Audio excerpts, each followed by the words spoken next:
Welcome back students. Last class में हमने देखा था Newton's universal law of gravitation, gravity, gravitation and gravitational force, इन तीनों टर्म्स में डिफरेंस क्या है, और हमने Newton's universal law of gravitation के क्वेश्चंस देखे थे। आज हम लोग अपने नेक्स्ट टॉपिक पे आगे बढ़ रहे हैं। मेरे ख्याल से आपको आइडिया लग गया होगा कि Newton's universal law of gravitation basically हमें दो ऑब्जेक्ट्स के बीच का ग्रेविटेशनल फोर्स कैलकुलेट करने का एक तरीका देता है, और जिस पे डिफरेंट तरह के क्वेश्चंस पूछे जा सकते हैं, जो हमने लास्ट क्लास में सॉल्व किए थे। आज हम लोग एक नया टॉपिक देखने वाले हैं जिसका नाम है फ्री फॉल। तो फ्री फॉल क्या है, इसका मीनिंग क्या होगा, वहां से हम लोग स्टार्ट करेंगे और एक पर्टिकुलर टर्म के बारे में डिस्कशन करेंगे और उसको फाइंड भी करेंगे, जिसको हम बोलते हैं एक्सेलरेशन ड्यू टू ग्रेविटी। तो आज हम लोग वहीं से शुरू करते हैं। सबसे पहले फ्री फॉल का मतलब क्या है। तो फ्री फॉल वर्ड लेके बहुत सारे मिसकंसेप्शन होते हैं स्टूडेंट्स के दिमाग में। पहले तो कोशिश करूंगा मैं आपको क्लियर कर पाऊं, और अगर हम स्टार्ट करें तो जैसा नेम से पता लग रहा है, फ्री फॉल जो नेम है उसके अकॉर्डिंग हमको ऐसा लगता है कि अगर कोई ऑब्जेक्ट जो है डाउनवर्ड्स मूव कर रहा है, जैसे कि इस पिक्चर में ये जो पर्सन है स्काई जंपिंग कर रहा है, तो ये डाउनवर्ड्स मूव कर स्काई डाइविंग कर रहा है, ये डाउनवर्ड्स मूव कर रहा है, तो हम बोलेंगे कि ये फ्री फॉल में है। ठीक है, ऐसा हम जनरली समझते हैं फ्री फॉल वर्ड का मतलब। बट यहाँ पे मैं आपको इस वर्ड को थोड़ा सा क्लियर करके बता रहा हूँ। सबसे पहले फ्री फॉल का एग्जैक्ट मीनिंग ये है कि जब ऑब्जेक्ट के ऊपर, क्योंकि मैं लिखने वाला हूँ, when there is only gravitational force of Earth is acting on the object,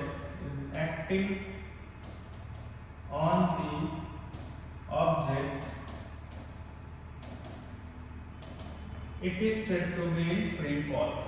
It is said to be in free fall. It is said to be in free fall. ये सिंपल सा meaning है free fall का। इस तरह से simply हम define कर सकते हैं कि अगर ऑब्जेक्ट के ऊपर सिर्फ ग्रेविटेशनल फोर्स लग रहा है, अर्थ का सिर्फ और सिर्फ अर्थ का ग्रेविटेशनल फोर्स लग रहा है, उस केस में हम बोलेंगे कि हमारा जो ऑब्जेक्ट है वो फ्री फॉल में। उस समय हम बोलेंगे हमारा ऑब्जेक्ट जो है वो फ्री फॉल में है। तो देखते हैं ऐसी कौन कौन सी कंडीशंस हो सकती हैं। ऑब्वियसली हमारे इस डिस्कशन में हम ये मान के चल रहे हैं कि कोई एयर रेजिस्टेंस नहीं है। एयर रेजिस्टेंस का मतलब जैसे कोई ऑब्जेक्ट जब डाउनवर्ड्स फॉल करता है तो एयर की वजह से अपवर्ड्स पुश मिलता है, जिसको हम एयर रेजिस्टेंस बोलते हैं। जब भी कोई ऑब्जेक्ट एयर में मूव करेगा उस पे एयर रेजिस्टेंस होगा। अगर आप फॉरवर्ड जैसे आप रनिंग करते हैं, आप फील करते हैं एयर रेजिस्टेंस, वो आपके मोशन के अपोजिट डायरेक्शन में होगा हमेशा। बेसिकली वो भी एक तरह से फोर्स ही है ड्यू टू द एयर।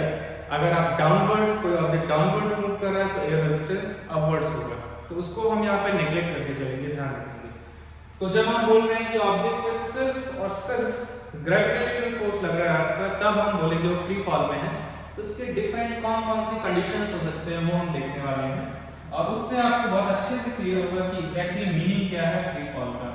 तो सपोज सिंपल केस से लेके चलते हैं। जैसे इस पिक्चर में ये पर्सन जो स्काई डाइविंग कर रहा है, एक्चुअल में हम एयर रेजिस्टेंस को नेग्लेक्ट करेंगे तो एक्चुअल में इस पे सिर्फ एक ही फोर्स लग रहा है डाउनवर्ड डायरेक्शन में। इस पर्सन पे डाउनवर्ड डायरेक्शन में फोर्स लग रहा है, वो है अर्थ का ग्रेविटेशनल फोर्स। एक ही फोर्स लग रहा है अर्थ का ग्रेविटेशनल फोर्स। देन इसका मतलब हम बोलेंगे कि ये पर्सन जो है वो किस में है, फ्री फॉल में। तो अगर कोई ऑब्जेक्ट जो है वो डाउनवर्ड्स मूव कर रहा है और गिरा ग्राउंड सपोज, और ये डाउनवर्ड डायरेक्शन में फॉल कर रहा है, तो हम बोलेंगे ये फ्री फॉल का केस है।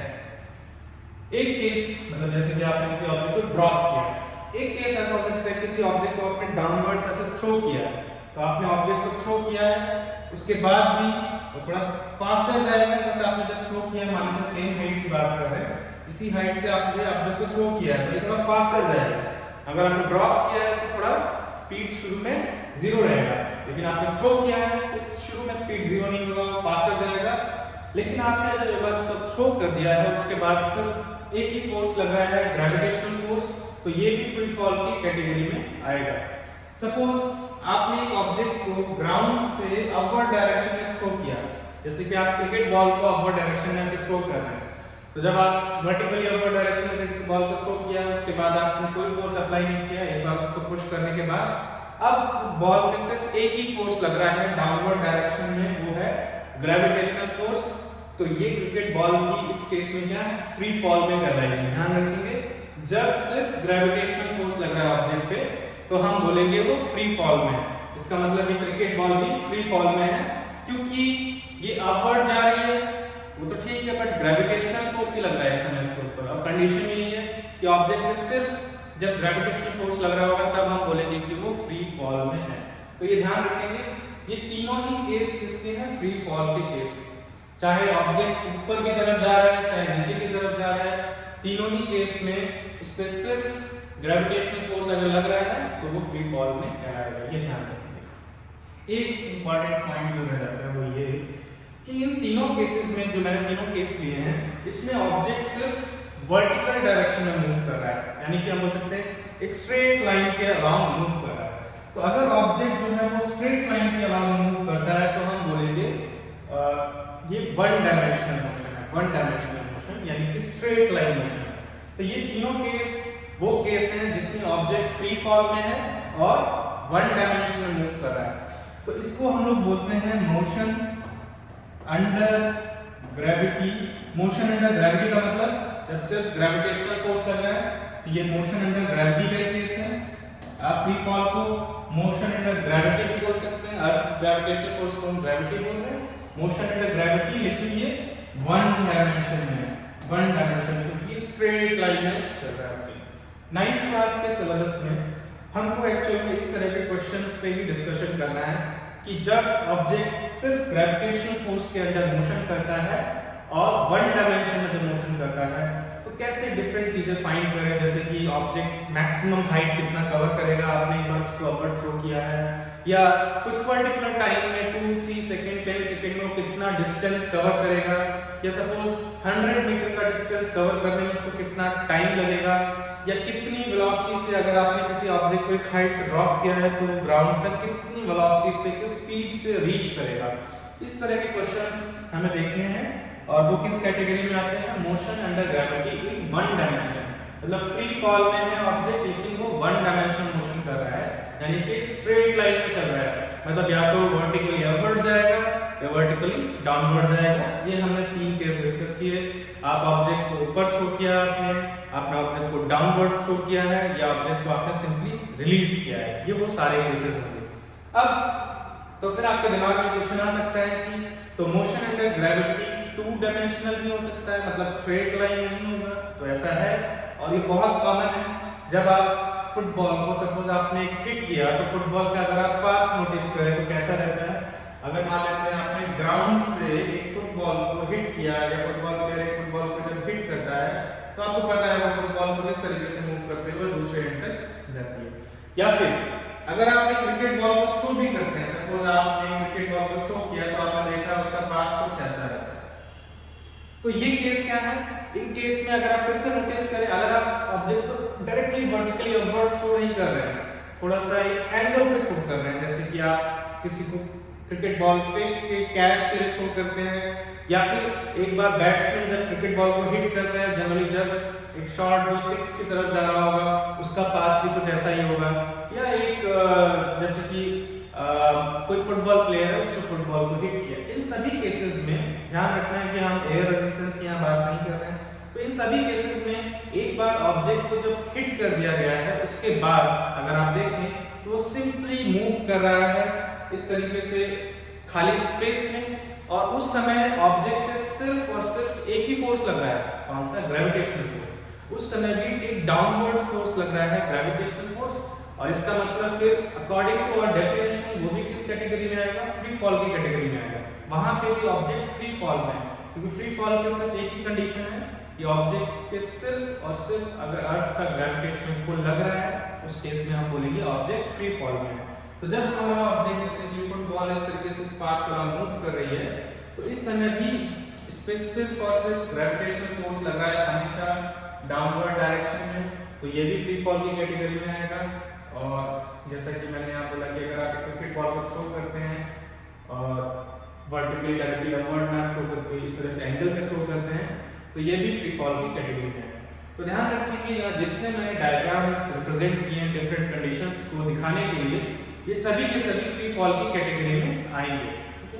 अब इसमें और इसमें डिफरेंस क्या है कि इसमें ऑब्जेक्ट स्ट्रेट लाइन मोशन कर रहा है और इसमें ऑब्जेक्ट कर्व पाथ पे चल रहा है, जो कि स्ट्रेट लाइन मोशन नहीं है, या फिर हम इसको बोलते हैं two dimensional motion. Two dimensional इसलिए बोल रहे हैं क्योंकि इसमें अगर आप नोटिस करें तो इसमें सिर्फ ऑब्जेक्ट की हाइट चेंज हो रही है और ये इस डायरेक्शन में हॉरिजॉन्टल में कोई मोशन नहीं कर रहा है, सिर्फ वन डायमेंशन में मोशन कर रहा है। इसमें ऑब्जेक्ट दोनों डायमेंशन में मोशन कर रहा है, ऑब्जेक्ट ऊपर की तरफ भी जा रहा है, मतलब कि वर्टिकल में भी मोशन हो रहा है, और लेफ्ट की तरफ भी जा रहा है इस डायरेक्शन में डायग्राम के अकॉर्डिंग, इसका मतलब हॉरिजॉन्टल में भी मोशन हो रहा है। तो ऐसा मोशन जो दो डायमेंशन के अलाउंग हो उसको हम लोग बोलते हैं टू डायमेंशनल मोशन। तो ऑब्जेक्ट ऊपर भी जा रहा है, लेफ्ट की तरफ भी जा रहा है, और इसीलिए ये हमारा टू डायमेंशनल मोशन कहलाएगा। तो ये भी फ्री फॉल की कैटेगरी में आएगा, और इसको भी हम बोलते हैं मोशन अंडर ग्रेविटी। इसको भी हम बोलेंगे मोशन अंडर ग्रेविटी, इसको भी हम लोग बोलेंगे मोशन अंडर ग्रेविटी। बस ये कैसा है, टू डायमेंशनल मोशन है, ये 2D मोशन है, टू डायमेंशनल मोशन है।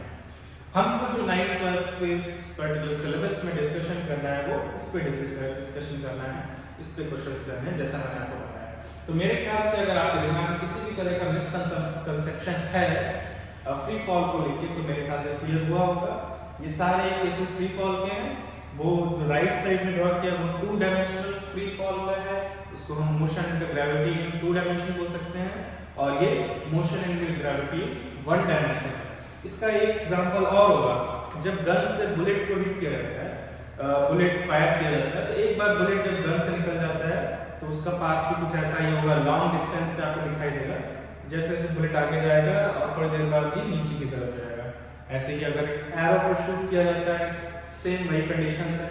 इन सभी कंडीशंस में टू डायमेंशनल मोशन होगा, लेकिन वो फ्री फॉल में कहलाएगा, क्योंकि उस पर सिर्फ और सिर्फ क्या लग रहा है, ग्रेविटेशनल पुल या ग्रेविटेशनल फोर्स ऑफ अर्थ लग रहा है। ये फ्री फॉल के बारे में था। आगे चलते हैं, एक इंपॉर्टेंट टर्म पर डिस्कशन करने वाले हम लोग, और इस टर्म का नाम है acceleration due to gravity. Acceleration due to gravity क्या है एग्जैक्टली ये समझते हैं। तो इसको हम लोग स्मॉल g से डिनोट करते हैं, जिसको मैं एक्सेलरेशन ड्यू टू ग्रेविटी बोल रहा हूँ। ये क्या है ये समझते हैं। एक्चुअल में ये रिलेटेड है फ्री फॉल से। अभी हमने डिस्कस किया कि ऑब्जेक्ट जब फ्री फॉल में होगा, मतलब उस पर सिर्फ और सिर्फ क्या लग रहा है, ग्रेविटेशनल फोर्स लग रहा है। तो according to Newton second law of motion, अगर सपोज हम Newton second law of motion भी यूज करते हैं तो उसके अकॉर्डिंग थोड़ा सा डिस्कस करते हैं क्या होना चाहिए। According to Newton second law of motion, यहाँ लिखता हूँ मैं, the net force acting on an object can is always equal to the mass of the object multiplied by its acceleration. यही होता है। अब ऑब्जेक्ट जब हमारे पास फ्री फॉल में है, जब फ्री फॉल में है, यानी कि जब उस पर सिर्फ gravitational force of earth act कर रहा है, तो इसके ऊपर एक फोर्स है, नेट फोर्स जो है एक ही फोर्स है, और वही नेट फोर्स के बराबर होगा। जब ऑब्जेक्ट पे एक ही फोर्स लग रहा है तो वही नेट फोर्स होगा। अगर एक से ज्यादा फोर्स लग रहा है फिर आपको देखना होगा क्या फोर्स सेम डायरेक्शन में है, अपोजिट डायरेक्शन में है, आपको कैंसिल आउट करना होगा, ऐड करना होगा, तो आपको नेट फोर्स मिलेगा। लेकिन जब ऑब्जेक्ट पे एक ही फोर्स लग रहा है तो वही नेट फोर्स के इक्वल होगा। तो फ्री फॉल की कंडीशन में ऑब्जेक्ट पे सिर्फ एक ही फोर्स लग रहा है, इसको हम लोग ग्रेविटेशनल फोर्स बोलते हैं, ग्रेविटेशनल फोर्स बोलते हैं। तो अगर किसी ऑब्जेक्ट पे नेट फोर्स जीरो नहीं है, इस पॉइंट को थोड़ा सा ध्यान से सुनेंगे। अगर किसी ऑब्जेक्ट के ऊपर, देखिए मैं थोड़ा एक्सेलरेशन के बारे में डिस्कस कर रहा हूँ, अगर आप एक्सेलरेशन फाइंड करते हैं, एक्सेलरेशन इज इक्वल टू क्या होगा, जो भी नेट फोर्स है ऑब्जेक्ट के ऊपर उसको डिवाइड कर दो उस ऑब्जेक्ट की मास से, तो आपको ऑब्जेक्ट का एक्सेलरेशन मिल जाएगा। अगर ऑब्जेक्ट के ऊपर जो फोर्स लगा है, नेट फोर्स अगर जीरो नहीं होता है, उस केस में एक्सेलरेशन भी जीरो नहीं होगा। या उल्टा अगर हम लोग बोले, एक ऑब्जेक्ट जिस पे नेट फोर्स जीरो है, अगर नेट फोर्स जीरो है तो ही एक्सेलरेशन जीरो होगा, क्योंकि नेट फोर्स आप जीरो रखेंगे तभी एक्सेलरेशन जीरो होगा। मास ऑब्जेक्ट का जीरो हो नहीं सकता है, मास जीरो नहीं हो सकता। अभी हम मास के बारे में डिस्कस करेंगे। तो अगर नेट फोर्स जीरो नहीं है तो एक्सेलरेशन जीरो नहीं होगा। तो जब ऑब्जेक्ट फ्री फॉल में है तो ऑब्जेक्ट के ऊपर नेट फोर्स 0 नहीं है, और जो नेट फोर्स है, नेट फोर्स जो है वो किसके बराबर है? ऑब्जेक्ट में लगने वाले ग्रेविटेशनल फोर्स के बराबर है। तो अगर एक ऑब्जेक्ट फ्री फॉल में है उस पे नेट फोर्स 0 नहीं होगा, और अगर नेट फोर्स 0 नहीं होगा तो एक्सेलरेशन भी 0 नहीं होगा, उस ऑब्जेक्ट का कुछ ना कुछ एक्सेलरेशन होगा। तो वही उसी एक्सेलरेशन की हम लोग बात कर रहे हैं। जब ऑब्जेक्ट फ्री फॉल में होता है, जब उस पर सिर्फ ग्रेविटेशनल फोर्स लगा हो, उस समय ऑब्जेक्ट का जो एक्सेलरेशन होगा, क्योंकि नेट फोर्स 0 नहीं है तो एक्सेलरेशन होगा, तो उस समय ऑब्जेक्ट का जो एक्सेलरेशन होगा, उस एक्सेलरेशन को हम लोग एक्सेलरेशन ड्यू टू ग्रेविटी कहते हैं। क्योंकि यहाँ पे जो ऑब्जेक्ट में एक्सेलरेशन है वो किसकी वजह से? ग्रेविटेशनल फोर्स ऑफ अर्थ की वजह से है। ग्रेविटेशनल फोर्स ऑफ अर्थ, जिसको हम लोग क्या बोलते हैं? ग्रेविटी बोल सकते हैं, जिसको हम लोग ग्रेविटी बोल सकते हैं। तो यहाँ पे ऑब्जेक्ट में जो डाउनवर्ड डायरेक्शन में एक्सेलरेशन है वो किसकी वजह से है? ग्रेविटी की वजह से है। इसीलिए जब ऑब्जेक्ट फ्री फॉल में होगा तो उसमें जो एक्सेलरेशन प्रोड्यूस होगा उसको हम बोलते हैं acceleration due to gravity. Gravitational force की वजह से जो एक्सेलरेशन होगा उसको हम लोग बोलते हैं एक्सेलरेशन ड्यू टू ग्रेविटी। अभी मेरे ख्याल से आपको क्लियर होगा एक्सेलरेशन ड्यू टू ग्रेविटी है क्या बेसिकली। नेक्स्ट पॉइंट ये है कि एक्सेलरेशन ड्यू टू ग्रेविटी के लिए हमारे पास एक स्पेशल सिंबल है। वैसे तो हम एक्सेलरेशन को स्मॉल a से डिनोट करते हैं। इस पर्टिकुलर केस में जो अर्थ की वजह से ऑब्जेक्ट का जो एक्सेलरेशन होता है, जिसको हम एक्सेलरेशन ड्यू टू ग्रेविटी बोल रहे हैं, इसको हम लोग स्मॉल g से डिनोट करते हैं, स्मॉल g से डिनोट करते हैं।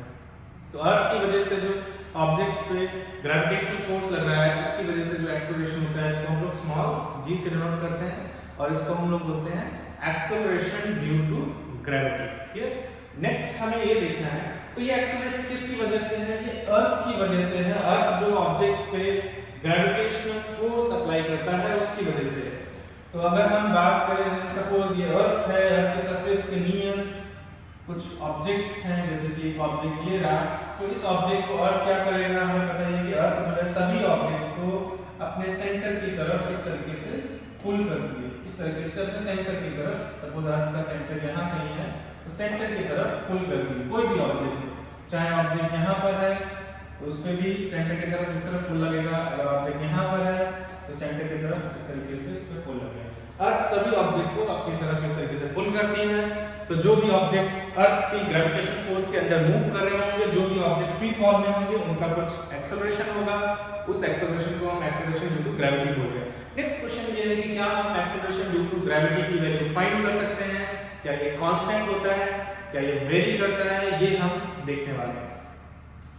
तो आगे चलते हैं और थोड़ा सा और इस बारे में डिस्कशन करते हैं।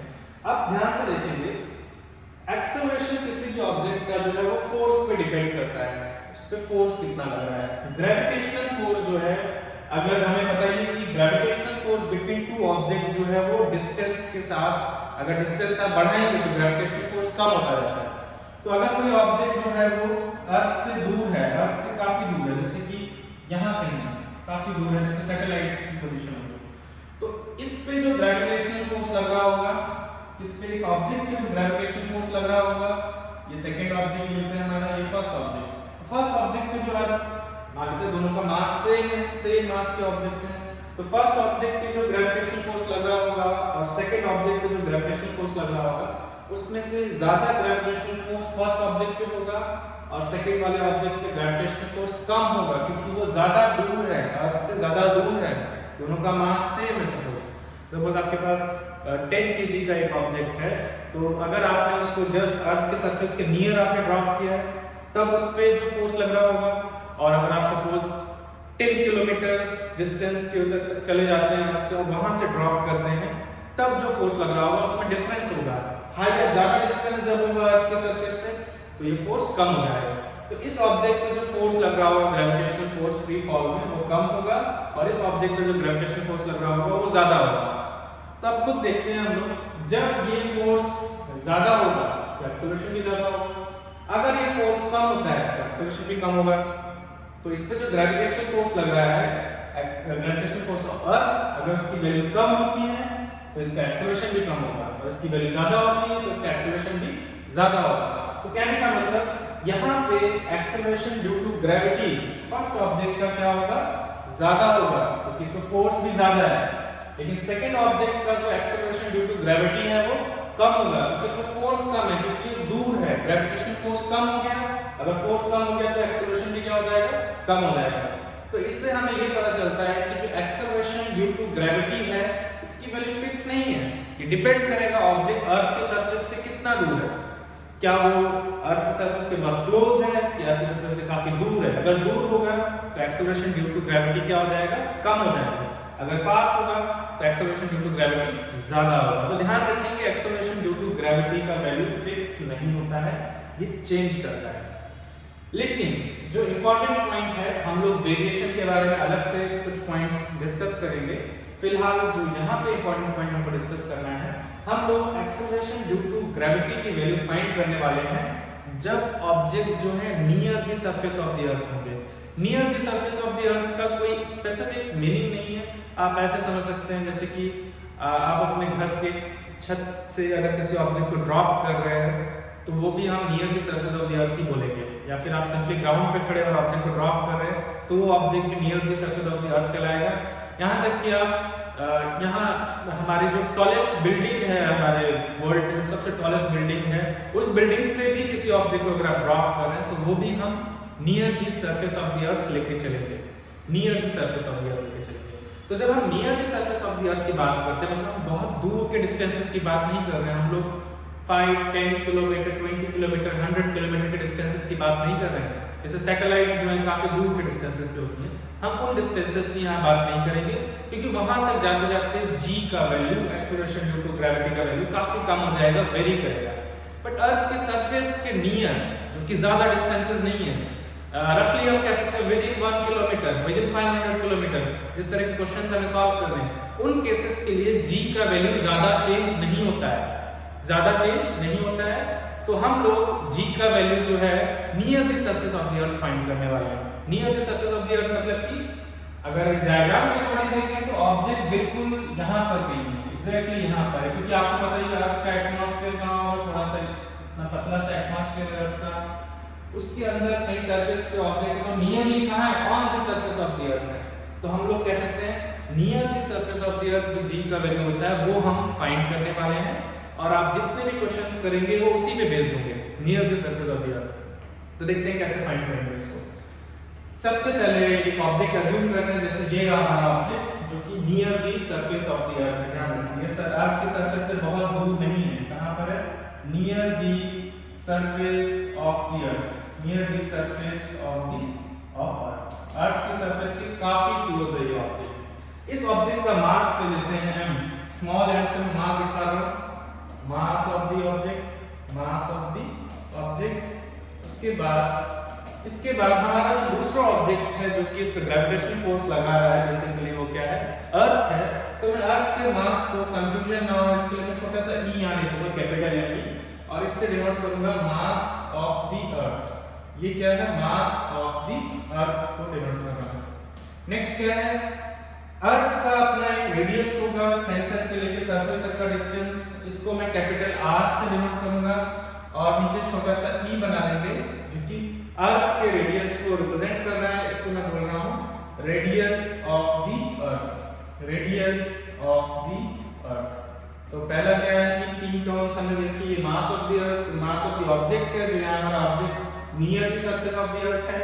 यहाँ तक कि नियर का मतलब लगभग on the surface of the अर्थ की ही बात कर रहे हैं, ध्यान रखना, हम ज्यादा डिस्टेंसेस की यहाँ पे बात नहीं करेंगे अर्थ से।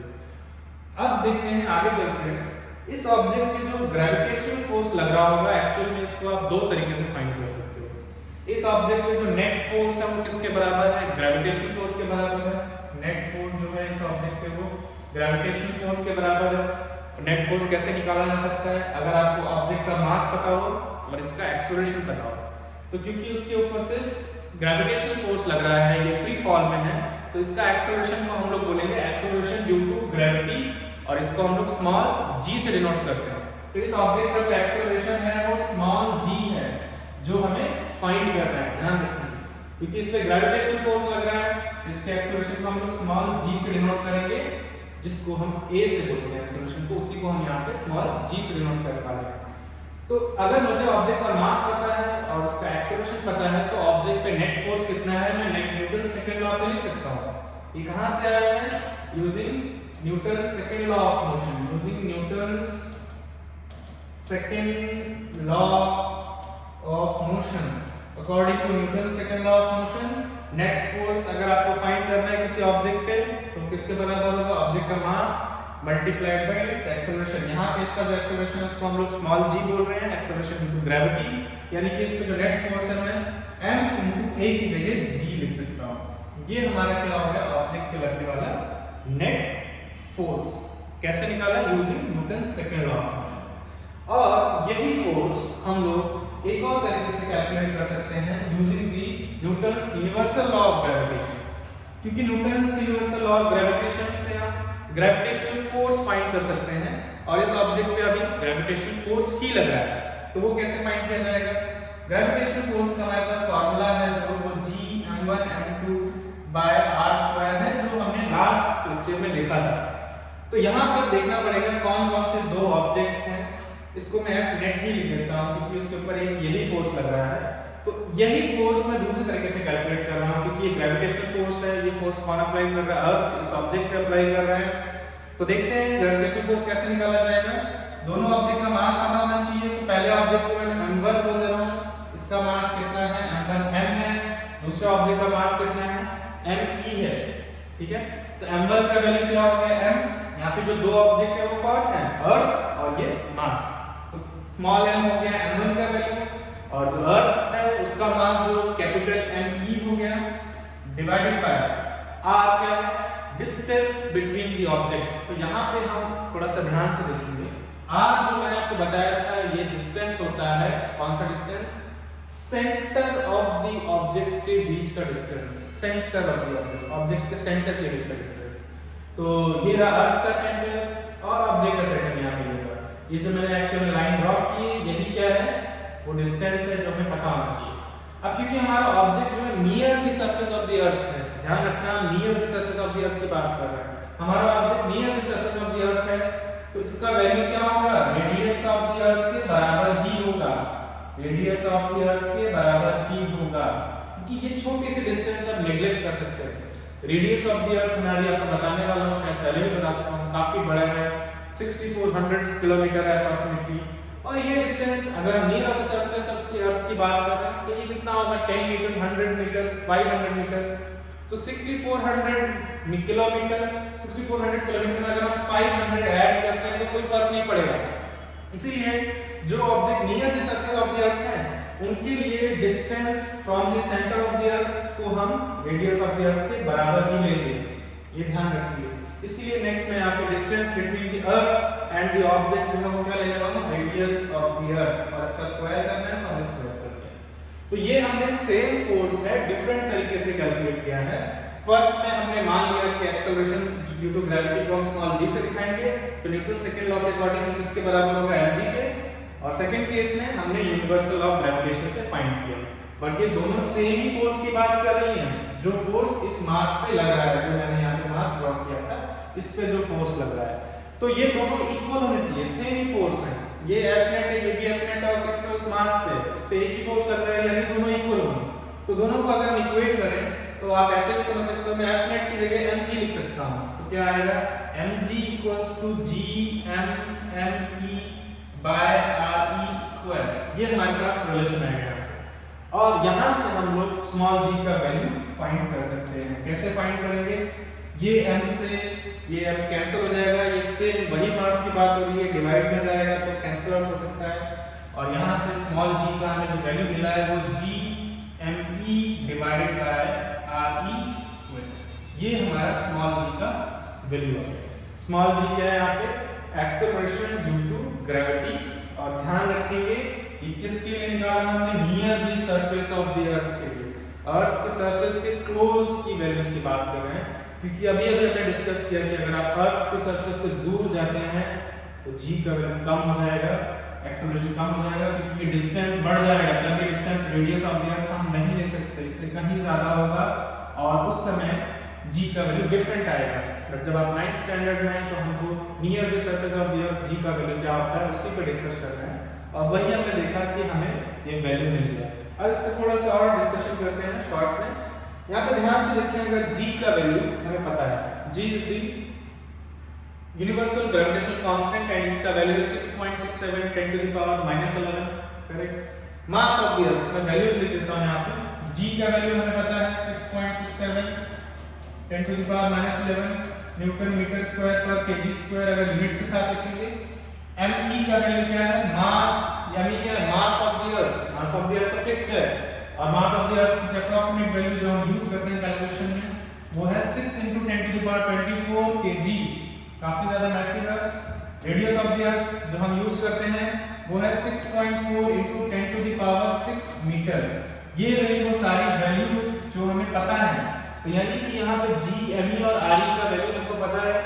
आप इन वैल्यूज को यहाँ पे पुट करेंगे और आपको कुछ कैलकुलेशंस करनी होगी, जो मैं यहाँ पे स्किप कर रहा हूँ कैलकुलेशंस को। और जब आप कैलकुलेट करते हैं तो आप फाइंड करेंगे इसका वैल्यू जो आपको मिलेगा, आपको जो फाइनल आंसर मिलेगा उसका जो वैल्यू आएगा वो आएगा 9.8 मीटर पर सेकंड स्क्वायर। अगर आप ये वैल्यूज पुट करते हैं, यहाँ पे कैलकुलेट करते हैं, जल्दी करने के लिए आप फिलहाल के लिए कैलकुलेटर यूज कर सकते हैं। कैलकुलेशंस करने के बाद आप फाइंड करेंगे, ये वैल्यू आएगा 9.8 मीटर पर सेकंड स्क्वायर। इससे क्या पता चलता है, इससे ये पता चलता है कि g का value near the surface of the earth, तो फिक्स कितना वैल्यू होता है, 9.8 मीटर पर सेकंड स्क्वायर होता है। g का value near the surface of the earth 9.8 metre पर सेकंड स्क्वायर हम ले सकते हैं। एक्चुअल में और एग्जैक्टली बोला जाए तो ये g का value on the surface of the earth है, on the surface of the earth है, on the surface of the earth. तो on the surface of the earth g का वैल्यू जो होता है उसका वैल्यू 9.8 मीटर पर सेकंड स्क्वायर होता है। ऑन द सरफेस का मतलब मैं बोल रहा हूं exactly on the surface of the earth. But अगर आप सरफेस ऑफ द अर्थ से 100 मीटर, 200 मीटर, 300 मीटर, 500 मीटर ऊपर की तरफ जाते हैं तो भी g का वैल्यू ज्यादा चेंज नहीं होता है। इसीलिए आप ऐसे भी बोल सकते हैं ये g का value near the surface of the earth है। हाँ, अगर आप 100 किलोमीटर की बात कर रहे हैं, 20-50 किलोमीटर की बात कर रहे हैं, 1000 किलोमीटर की बात कर रहे हैं, तो g का वैल्यू फिर कम होने लगता है, काफी कम होने लगता है, जो इससे थोड़ा डिफरेंट होगा वैल्यू। तो इसीलिए ध्यान रखेंगे, जब हमने यहाँ पे जो g कैलकुलेट किया है, इसमें एक सिंपल अजम्पशन है कि हमारा object near the surface of the earth है, या एग्जैक्टली बोले on the surface of the अर्थ, ये ध्यान रखेंगे। और हमें इसी पर्टिकुलर केस के लिए यहाँ पे कैलकुलेशन करना भी है। तो g का वैल्यू कांस्टेंट होता है, near the surface of the अर्थ हम कांस्टेंट लेंगे। आपको ये सोचने की जरूरत नहीं है कि g का वैल्यू वेरी करेगा, इसको सोचने की जरूरत नहीं है, क्योंकि जितने भी क्वेश्चंस आप सॉल्व करेंगे उनमें जो डिस्टेंसेस लिए जाएंगे ज्यादा नहीं होंगे, 20 मीटर्स, 40 मीटर्स, 50 मीटर, 100 मीटर्स, इतने ही डिस्टेंसेस के क्वेश्चंस रहेंगे। और उन सब में आप g का वैल्यू हमेशा 9.8 मीटर पर सेकंड स्क्वायर ले सकते हैं। आपको g के वेरिएशन के बारे में सोचने की जरूरत नहीं। तो इसीलिए near the surface of the अर्थ हम g का वैल्यू कांस्टेंट लेते हैं, और उसका वैल्यू अभी हमने फाइंड किया कितना है, 9.8 मीटर पर सेकंड स्क्वायर। ये था एक्सेलरेशन ड्यू टू ग्रेविटी के बारे में। तो इससे हमें ये पता चलता है कि जो ऑब्जेक्ट्स अर्थ की सरफेस के नियर होते हैं वो सभी इसी एक्सेलरेशन से फॉल करते हैं, 9.8 मीटर पर सेकंड स्क्वायर के एक्सेलरेशन से अर्थ की तरफ फॉल करते हैं ऑब्जेक्ट्स। तो ये ध्यान रखेंगे, ये काफी इंपॉर्टेंट रिलेशन हमें मिला है।